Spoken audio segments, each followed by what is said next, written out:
And for the most part, there's the distinction between male and female characters are androgynous, meaning androgynous basically it's kind of hard to tell between well, for manga sometimes cute is king. Okay, so you want to try to make things very kawaii, cute. Okay, so in the process, sometimes what happens is a lot of the male characters and female characters are very similar. Okay, they have like.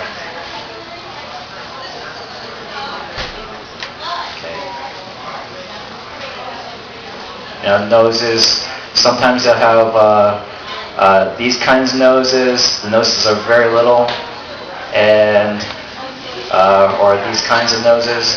Okay. The mouth. Okay. Then for the hair.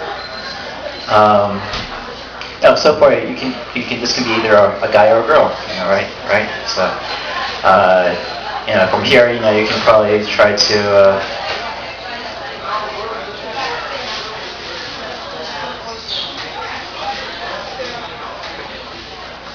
I'll leave this half.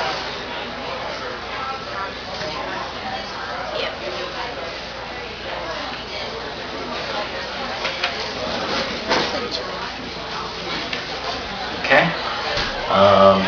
So, at this stage, it's still. The difference between male and female life is a little bit more distinct. If I wanted to make it a female, if I wanted. Okay, this could get a little bit disturbing, guys. Okay, so just letting you guys know. Okay, it's a little bit disturbing here. This is the male side. Okay, if I want to make it into female. Darken the upper eyelashes a little bit, maybe. Okay. For the male, I might be able to maybe make it.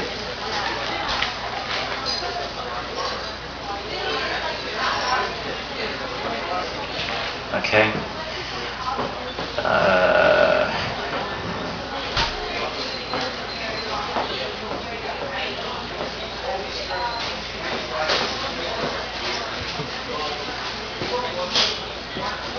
Okay, so it can go either way you want it to.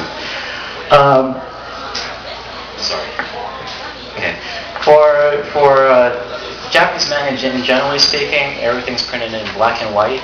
Okay, you're talking about a huge number of circulation on a weekly basis. So you can probably imagine the cost of the printing if one were to print it in color. There are exceptions for the more lucrative, the more famous types that do sell well.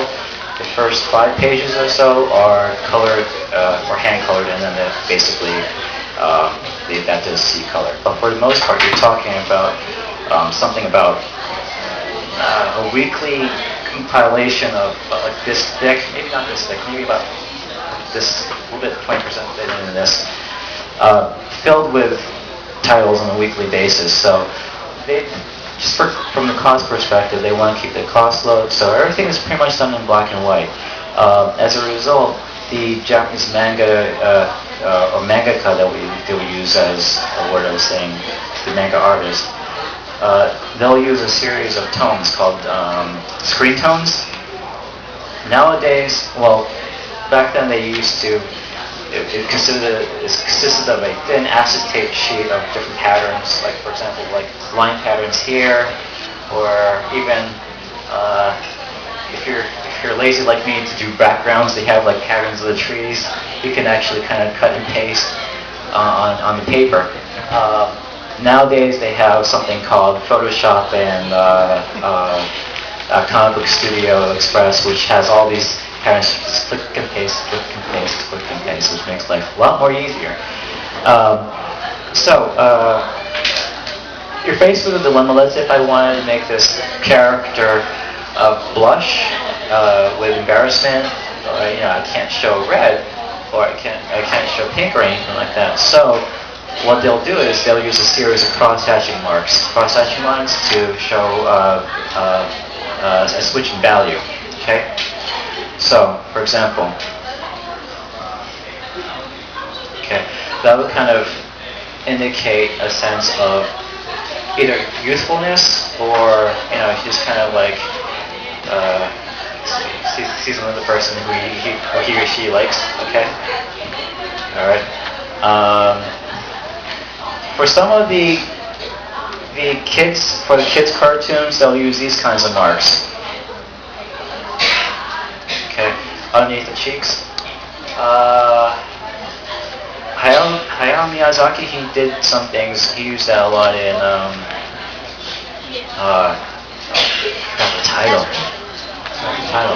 Totoro? Yeah, Totoro, and the one after that, the one with Kiki. Yes. Yeah, Kiki's Delivery Service. Yeah. I'm trying to think. Oh yeah, and another thing they'll be very, very huge is using symbols. Okay, they're very symbolic in terms of, for example, they'll use all these kinds of symbols like this. Okay, you probably think it's like, well, what the heck is that? It looks like this. Okay, or this. Okay, well, this. Can anybody tell me what that is? Anger, right? How do these 4 marks come to be anger? It's like a vein. Right. Basically, if you show a vein that's popping, it's usually around the temple. They'll right around here. They'll put like this. Okay. And it's actually kind of comical, like to show a character that's like really, really burning anger and trying to cool himself down. To have like a bunch of like these things going like everywhere, like that, and then you'll see the character turn around, take a deep breath, and then just brush off those little veins, they'll like fall to the ground. Okay. So, if you guys have any questions, please ask. I just want to make it open to you guys. I want to keep it informal. So if you guys have any questions in terms of what you want to see drawn or anything like that, let me know. I won't draw a T-Rex though. Just letting you know. Okay. So this one, for example, if I wanted to show him he's in deep trouble, I can do this to show sweat marks. Okay. Let's say if I wanted to make this person angry, I can.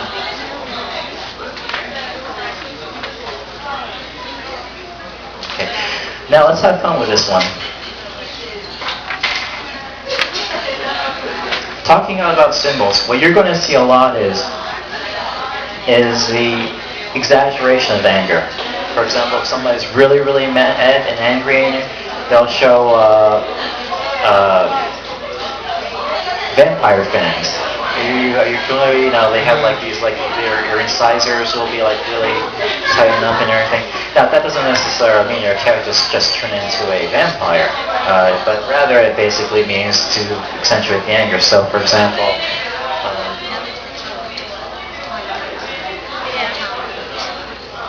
What I'm trying to think if it would work.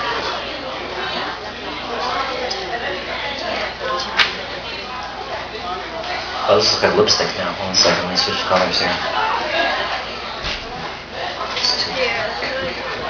Alright, sorry about the color here, folks.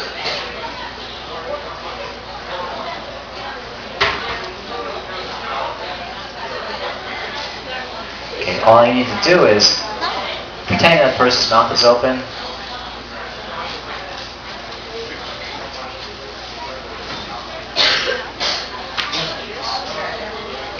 They'll kind of like put that little fang, the incisors there. Not quite clear here. I kind of drew over it weird, but okay. Another thing about